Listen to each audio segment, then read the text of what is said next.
Why Craig of the Creek sucks? Let's start with the history of this show real quick.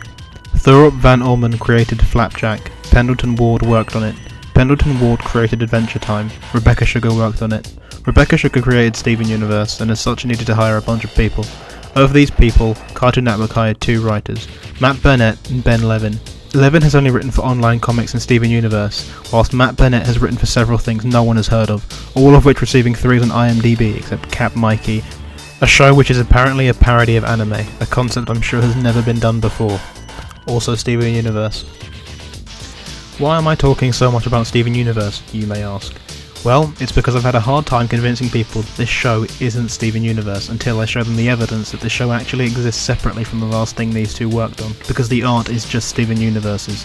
The incestuous creative relationship the last few hit shows Cartoon Network has had between each other that I listed earlier should show you why this show looks and is written so similarly to Steven Universe. Instead of having a visual identity all to itself, it steals from Steven Universe as the creators have to fall back on the only shows they found success with, or as the Steven Universe Wikia puts it, Levin is also the creator of an online miniseries called Doris and Mariana Breaking Out of Prison, which has the same or at least similar art style as Steven Universe. Now let's get on to the writing. The thing I was actually criticising in the original hit video, that a whole 100 people saw and that a whole 15 people disliked, was that the show wasn't funny. And if a show isn't funny, it isn't going to attract kids, you know, the target audience. You may argue that a show doesn't have to be funny for kids to enjoy it. You'd be wrong, but I get where you're coming from. A show can be dark and have other themes to it, but a kids show without humour is a failure from the get-go. Now you may also say that humour is funny to kids. I'm just too old for it. You would again be wrong. I have the brain of a 10-year-old child thanks to the accident, so I will now document why a kid wouldn't find this funny. For example, one of the jokes in the Craig of the Creek thing that came out was he pulls a mirror out of his bag and looks it in the mirror and says, "This thing, I can see behind myself, haha, cool!" Children don't do that. Children know what a mirror does. Any other form of joke would have been funnier, rather than pretending the child doesn't know what a mirror is. That's dumb. This joke is not bad because the writers aren't funny. I don't believe you could get this far in an industry and not genuinely have some kind of wit to you, but I believe their wit is misplaced. They do not know children. I have got the casting call here for the original Craig of the Creek, and it's about children going on adventures in the suburban wilds. This is a show for adults who miss their childhood. This is not a show for children who want to add more to their childhood. When you're a child, you want to think about robots and princesses and things that you aren't, to boost your sense of imagination, to keep you excited all the time. That's how you feel when you're 8 or when you're 10. You do not think about going into the suburban wilds and pretending you're in a made-up kid society. I do not doubt that some people did think they were in a kid society where grown-ups couldn't be, but this seems more like a show for teaching children lessons they want to teach adults, but they know they wouldn't be able to make a show like this for adults, so they're trying to teach kids adult lessons in the most bizarre way possible. Like, you see, let me go on a rant for a little bit. Ed, Edd and Eddy had 3 characters. It had Eddie, it had Ed, and it had Ed with 2 Ds. Ed with 2 Ds is undoubtedly meant to be the relatable character. Ed is an idiot. Eddie is an adult scammer. Double D is the one that cares for people and is the one that wants to make sure everything's done fairly. The show never tells you Double D is correct. The show shows you different scenarios and how Double D almost always ends up being unfairly treated compared to everyone else. That is good writing. That is allowing kids to make their own mind up to see, hey, if I'm not a dick, people might like me. That's good. In this casting call right here, it says Craig always believes in the best of kids and thinks they can make the creek a better place than the suburbs. What does that inspire in kids? I don't know many children who at the age of 10 years old want to create the perfect utopian society. They want robots. Again, they want fucking fun things. Utopia isn't fun. There's no problems. A show spurs from problems being created. The problems sound from this one thing. Like, they're just not gonna have any kind of real meaning. Like, much like Steven Universe, a lot of the problems never really have a solution. They just kind of end. Much like Adventure Time, there was that episode where the tree and a bunch of guys are having a there's a bunch of guys having a wrestling match, and there's a giant tree. The tree wants to be part of the wrestling match, or hates the wrestling match or something. So, to work that out, Jake asked the wrestling guys to move. But the tree then finds out they're still fighting, and demands that they stop fighting. Now, rather than showing that that's quite a rude thing to do, to demand people do fix themselves despite the fact they have nothing to do with you, Jake then has to go and again ask them to change the way they're fighting, which makes those people upset, and then also makes the tree still upset because they're still fighting. So to fix the problem, they instead distract the tree so that the tree never has to see them fighting, and they also change the way they're fighting. So nothing's really solved. There's no real problem. It's just kind of stuff happening. Jake tries to deal with it.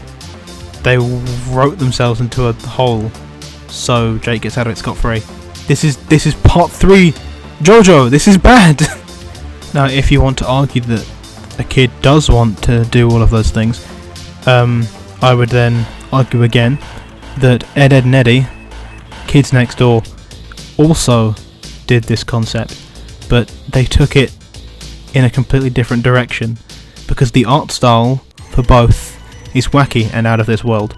Ed, Edd and Eddy is almost entirely inconsistent all the time, and they do weird stuff.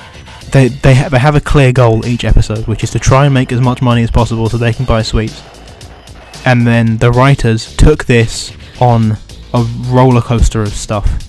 Kids Next Door also, they want adults to get off their backs, so they've created this tree house, this moon base, all of which may or may not be real, but it doesn't really matter because the kids show it is real to the kids. Like, that had a film that had people remember this stuff like it was yesterday because of how much it meant to them, how interesting and how different to their real life it is. A kid going into his back garden is what a 3-year-old would find interesting, and not a 10-year-old. Okay, this leads on to another point. Children are as dumb as you let them be. If you talk to a child as an adult, they will answer you for the most part as an adult. They aren't stupid. If you give a kid a show that's boring and nothing happens, they will just eventually begin to like a show that's boring and nothing happens. If you then give these children a different show to watch, they will love it. Like, look at the selection of shows right now on Cartoon Network. OKKO, Steven Universe, Adventure Time still going. These shows do not get that good a rating. You know what does? Teen Titans Go and The Amazing World of Gumball. Gumball is the exact same thing. It's kids going to school, but they flip it on its head and they do out of this world shit. Sorry for that especially long clip. Basically what I'm saying is the writers do not have the talent or ability to write a show with this basic a level of concept and take it any further than what they've already got. This can be seen with their work in the work in Ben Levin's comics and Ben Levin's shows. They're just like, they suck. They're not like fine. They're not drawn badly by any means. They're just, the humour is newspaper comics. This isn't children's comedy, which is quite bad if you're trying to create a show for children. The same thing with Matt Burnet's IMDB page. Just look at it. I'll link it in the description. This is depressing. Everything he's worked on is bad. It is. He got a big break with Steven Universe because of the fandom, rather than his actual own ability to start writing. But because of the fact that he's worked on Steven Universe, he has been given the option to write for this show, and that is why he's fine. That is why he's going to have a show, and it's going to go fine, because adults are going to love it, and they're going to watch it. Children aren't gonna love it, and it's not gonna matter because they'll have Gumball there. They'll have Teen Titans Go, and Cartoon Network isn't going to care until children are given some kind of alternative on like Nicktoons or something. This complaining isn't born from a hatred of new cartoons.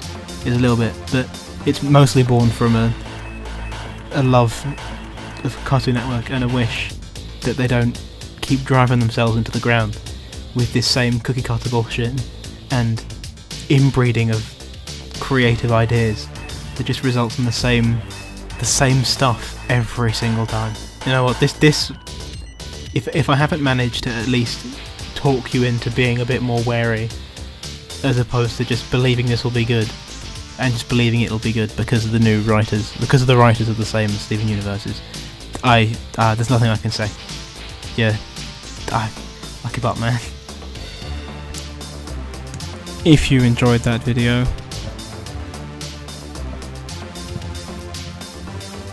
why? If you didn't and you need more ramblings, don't worry, I've got plenty of those over on my Twitter at KingRui_yo. I do drawings of cartoons there. I also go to, if anyone tries to say, you don't know, you're not a cartoon, you don't animate. Run again, bitch! I'm doing animation at university right now and I'm doing my best to learn. In fact, instead of doing the actual work I've been given, I've been recording this video for the past 2 hours. Because, come on, you know, what else? What the fuck else am I gonna do? What? Fuck, no,